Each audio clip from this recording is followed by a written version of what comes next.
I'm Brian Russell, and welcome back to class. I want to talk with you briefly about one of the structures that sits within the Pentateuch, meaning Genesis through Deuteronomy. And one of the key features that we want to look at are there are 5 explicit covenants that are found within the stories of Genesis through Deuteronomy. And by explicit, you'll find some arguments. Sometimes people will talk about an Adamic covenant, but what I'm talking about are what are the places in the Genesis through Deuteronomy where the word covenant actually shows up. For those of you who've had Hebrew, I'll write it in English and in Hebrew. The Hebrew word for covenant is berit. Looks like this. You would write this in English something like that.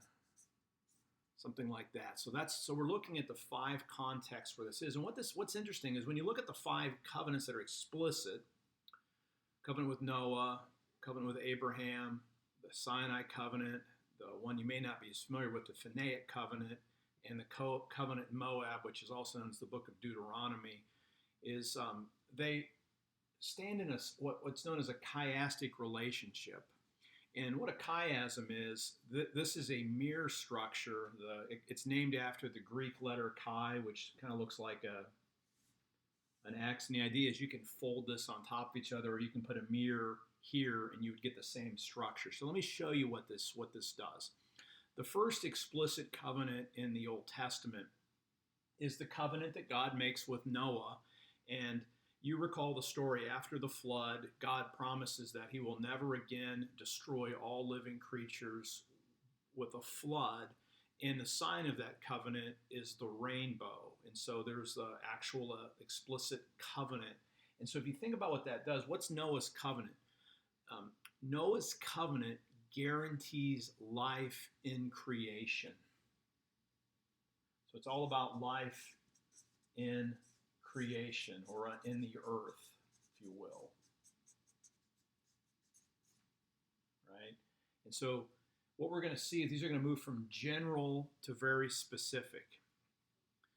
The Abrahamic Covenant, which explicitly is in Genesis 17, that's the story. The language of covenant actually shows up in Genesis 17 when God calls Abraham to walk before him and be blameless, and makes a covenant in which he promises Abraham that Abraham will always have descendants. And the sign of that is the sign of circumcision that comes out. And so this is another broad feature.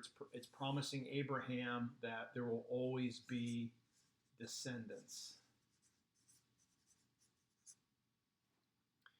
At the center of the Pentateuch, and this is a kind of a different lecture as a whole, but is the Sinai materials. And I want you to all observe this if you haven't already. From Exodus 19:1 all the way through Numbers 10:10, Israel is at Sinai. So Sinai dominates the Pentateuch. A lot of times we don't focus on the law as Protestants or as Christians, but this is the center of the Pentateuch. It lays out this ethic of loving God, loving neighbor, and it's if we would crystallize it down to that. But what Sinai does is the covenant establishes an ethic or an ethos for God's people. So this is the center, and it makes sense that the Sinai covenant would be the central covenant in the Pentateuch, right? Now, this is where it gets interesting. Now, I've got A, B, C, so we've differentiated each one of these 3 things, but then notice I have B prime and A prime. So what I want to suggest to you is that these last 2 covenants are related to the first 2 covenants, and the move is from general to more specific. Let me tell you what I mean by that. And in Numbers 25:11 to 13, you have this really interesting story, or maybe a disturbing story. Israel's been wandering in the wilderness, and God's people get mixed up with the false worship of the Baal of Peor. And part of that worship is Israelite men are going to these sacred prostitutes or these women and having sex with them. And so there's this this whole apostasy that's taking place in the wilderness.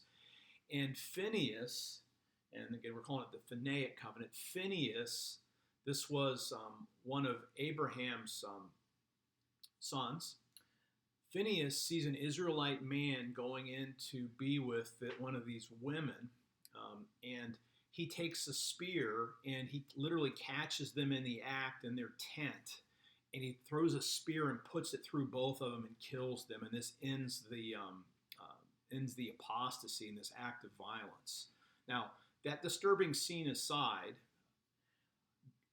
God then makes a covenant with Phineas because of what he's done, and he guarantees that the priesthood, one of Phineas's descendants, will always be a priest.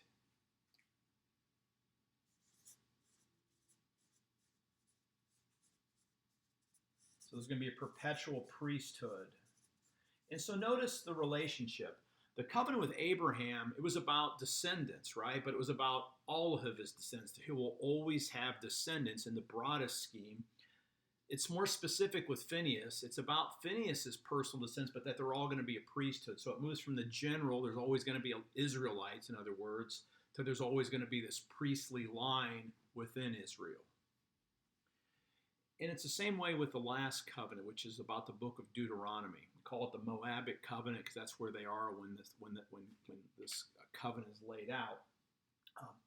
So what's the book of Deuteronomy all about? If you read the book of Deuteronomy, yeah, it retells a lot of the Sinai materials, but Deuteronomy is especially focused on the issue of exile and what Israel needs to do to stay in the land. And it gives this ethic of faithful obedience so that everything will go well with God's people in the land that God is bringing them in and gifting to them. And so if Noah's covenant guaranteed life on the earth or in creation, the Moabic covenant guarantees Israel's life, not just everybody's life, but now it's Israel's life, not just on the earth, but in the promised land. So this is the 5 covenants that we see in Genesis through Deuteronomy that are explicit. And again, the Noah's covenant guarantees life and creation for all people. The Moabic covenant, the A prime, guarantees Israel's life not just in creation, but in the promised land. Abrahamic covenant guarantees descendants for Abraham. In other words, it's going to be the people of Israel. They're always going to be sons and daughters of Abraham. The Phinehic covenant guarantees one family, at least in this person, one person's descendants will always be the priests for God's people. And then the big covenant, the Sinai covenant, creates that ethic, that ethos for God's people. Again, if you have any questions, let me know. Now, these aren't the only covenants in Scripture, right? There's going to be one more massive covenant, well, actually 2 more big covenants in the whole Bible. And both of these show up in the Old Testament. Once we get into the books of Samuel, we're going to see the Davidic covenant, and that's going to play a critical feature, but that's not part of this structure. And then Jeremiah is going to talk about a new covenant, which then becomes significant when we get to the New Testament, right? But these are the 5 explicit covenants in the Pentateuch.